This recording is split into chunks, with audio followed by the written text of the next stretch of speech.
dina iki mumpung isih ana wektu kang prayoga. Ayo tak kanthi uncak saka praja lewat kori buturan sinengker upadi urip golek slamet Yai.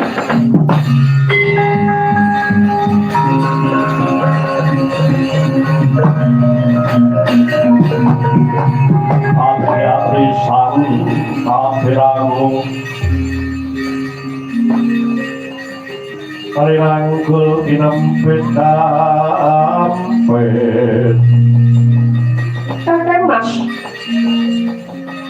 pangandika Paduka kala wamboten pantes kawiya saking lesan Paduka minangka putraning Narendra.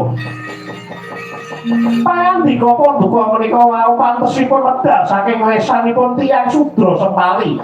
Kula saudon telu sawupan. Ingkang boten kuwanuh dhateng Dharma Sabta kautaman. Kenging menapa? Dene ing ngatasipun Paduka satriyaning praja, mongko taksih meger-meger dereng bucik musikanipun. Dereng gogrok rekmanipun, dereng sempal bebaunipun. Dereng pecah dadanipun, dereng untah rahipun, dereng tigas jangganipun.